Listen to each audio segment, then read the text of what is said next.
Horror Lies. Hey guys, Rob from Georgia here with you. I'm your Wednesday evening host here at BodyBags. It is week 390.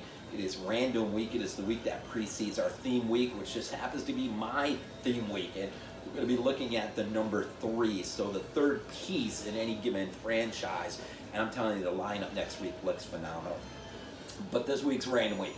And I decided to run with another original review, as much as we're trying hard to bring movies that have never been reviewed on BodyBags. I can't believe I found the Funhouse has never been reviewed on BodyBags. How does that even work? A Tobe Hooper minor classic, I think, in his filmography from 1981. The man himself, man. Lightning in a Jar, TCM, man. He is phenomenal, and I've spent so much time in the last few days not just revisiting this film, but digging into the extras of this out-of-print Arrow release, whether it's McDermott talking, or Tobe himself talking, or just some of the other extras. I've been doing a lot of reading too, and I'm just to the point now, right now, as I lay some of this out in front of you. This movie does not get the credit, man, for what Hooper was able to pull off here in early 1981. This movie, for various reasons, stands out from other horror films that were already gaining traction and cliche in the things they were doing, choices these films were making, and even in terms of their lead actress, and just the the female empowerment and strong female actress. You do not have that in here, and so he really turns some things up on its head, even this early in the game. Juxtaposes a lot of things against one another. The middle class family, the family that's at the centerpiece of this carnival, a father and a son relationship, who is the monster. The son is the monster of the film, compliments of Rick Baker, of course. Against this middle class family, Amy, our lead actress, who is anything but a strong female lead in this movie, really hides much behind her boyfriend, who is funny, is the hulking, bigger presence. But Richie, the other kid, they're two couples that will go into the park for some fun. And Richie, though, is sort of the preppy college kid. He's the one who's going to run afoul and making some choices that's going to cost the rest of the group. And so, I mean, there's a lot of weird, interesting dynamics and choices and things and images and between the music and the cinematography and Rick Baker's work and Craig Reardon and just phenomenal. Using the studio down in Miami, the old Flipper studio, where they built some interior sets inside, and then of course had a carnival laid out on the back lot, had real carnies working. And much of this film, a lot of this film, and I think it's like 40 minutes before somebody even dies, so much is Hooper just having fun, just being at a carnival. It's almost kind of like Hooper just says, come on with me, we're going to spend some time at a carnival and we're just going to take it in, we're going to enjoy it. And it's easy for me to enjoy, because I mean, I was 10 in 1980, so I mean, coming into the 80s, I did my fair share of carnivals, and those that would come into town, move out of town, and then I can't think of specifically those who had bad reputations. If they did have a bad reputation, it was only because maybe they had rides. I think there was one carnival in particular. There was a carnival that had a scrambler ride that whips around. Kid walked into a tent, and it was a scrambler that was inside a tent, and then he just got plowed all over the place. But this carnival in particular has other reputation to it. People tend to come up missing around this carnival, it's interesting because when we get into this is a universal picture, which I might say, don't take this the wrong way. I think one of this movie starts so unbelievably awesome, just with the old Universal logo, man. You put this thing on in the dark, black room in the middle of the night, and the first thing is this old Universal logo.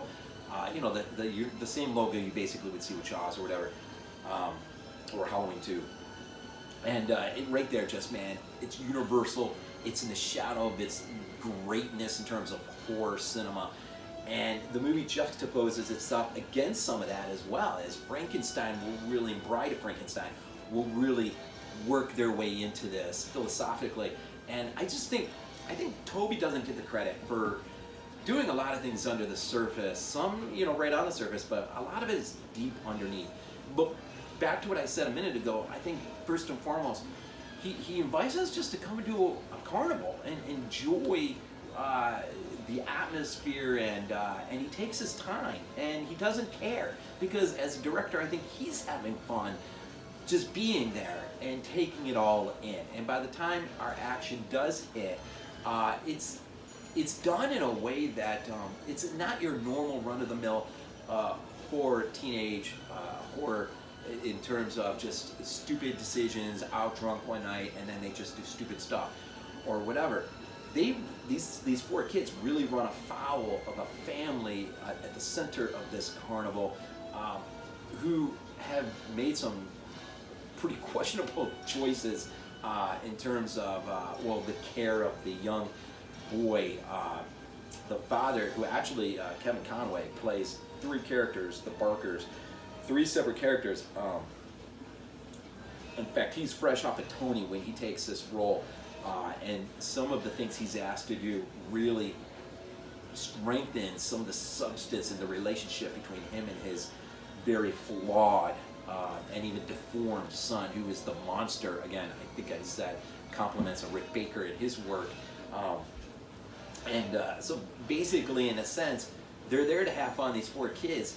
And Richie, who is the sort of the college preppy looking kid, sort of cons them all in to spend the night in the Funhouse. And while they're in there, they basically watch a crime take place, a murder, and in so trying to remove themselves from this situation before they're caught trespassing in the middle of the night, Richie makes a decision that will ultimately cost them as a group, and it's not even the choice he makes in the middle of the three, but the third aspect of his choice is really just a mistake. He drops something which sort of gives them away, and so Richie really is much of the cause of their demise. And so Hooper really flips a lot of things on its head, man. It's really interesting, and the effects, this isn't a bloody film by really any stretch, and the fact that it ended up on Video Nasty is just hilarious to think that it was on that list. And Hooper talks about this stuff, and he's like, you know what, he finally did his thing with TCM2, but that wasn't what he was going for with this movie. And this movie I think he was just really, it's a very 70-ish type film. These kids, if you think about it, they were probably 18, 19 in the movie, narratively speaking. So they're born in probably 63, 64. They're really byproducts of the 70s, and the film does really come across as a 70-ish type film. And so it doesn't even really feel like an 80s film, although it's lumped in with 80s talk. It really belongs more in the 70s conversation. And so the gore level isn't really that high. Craig Reardon's work on this film is pretty phenomenal. And he was a part of some big things. Dreamscape, Poltergeist, American Werewolf in London, he was part of. He also is Craig Reardon's the guy who did the sloth for Goonies, which is pretty awesome. The composition of this is by John Beale, is pretty fantastic, really sucks you in. And Laszlo, who the cinematographer, will go on to some big Hollywood production films like First Blood and Star Trek 5 and whatnot. But this film, The Funhouse, I don't want to get too far in terms of any spoilage. I just want to really point out, I think, number one, if you've never seen it, you really need to see it. And you really need to take this film in stride with, I guess, it's a 70-ish type film. It's an atmospheric film. It's a ride into a carnival. Some of us, just by our age, will remember these days vividly. And so it's nice, it's nostalgic just to spend 40 minutes walking with these kids. And in terms of its positioning with it being a newer horror film against its universal heritage, were treated in the beginning of the film with an homage to both Psycho and Halloween, which is pretty fun. But the movie never really, I don't know if it really takes itself so serious when it does some of these things, but it definitely does. It's an early version of what Scream did in terms of looking back at itself via its own lens. It does that too, but I say there's a great scene where they're in the Funhouse, and we're probably three quarters of the way in probably, and Amy, our main girl, who, unlike normal cliched strong female characters, is really the opposite. She's in this position where in the Funhouse she's near an intake fan, and the noise is so loud that she can't hear much or speak through it as she's screaming for help. But her parents have arrived at the Funhouse because her little brother has snuck off from the house. He's gone to the carnival, trailing after them, and eventually he will run aground of some problems, and actually he will be taken in by one of the carnies, and the parents will be called, and the parents will come. And as they're picking up the boy, they have no clue their daughter is in the Funhouse, but the boy does.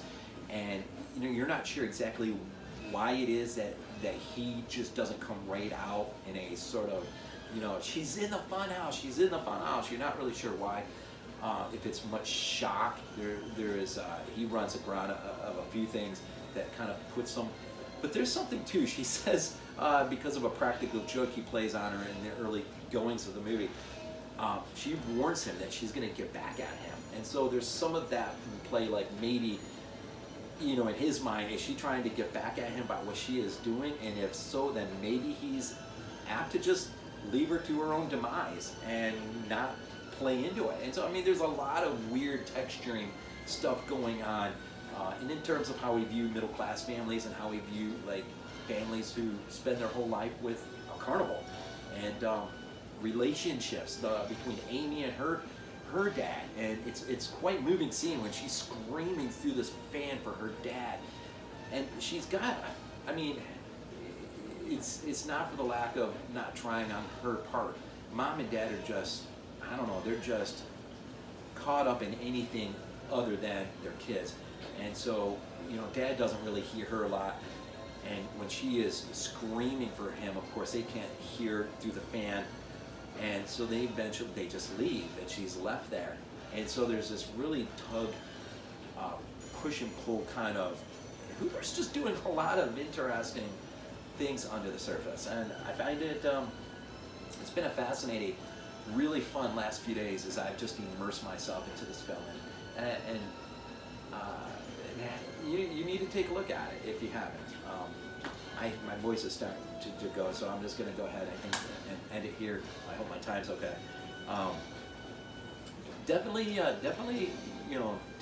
take it in stride, and it's not perfect by any stretch, but I think there's a lot there to be taken in and thought about in terms of what Hooper was really after in this movie.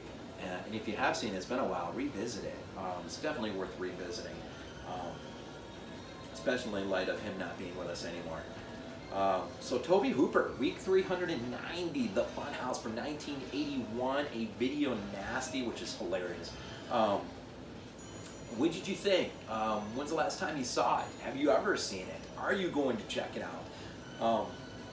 Tell me what you think about it, for sure. As my voice is going, I'm just going to go ahead and leave it off here, and just enjoy the rest of the week and each and every reviewer. And of course, remember, next week is theme week. Everything is the third piece of a franchise. Looking very forward to that. And as always, we end these things off with Go Bills.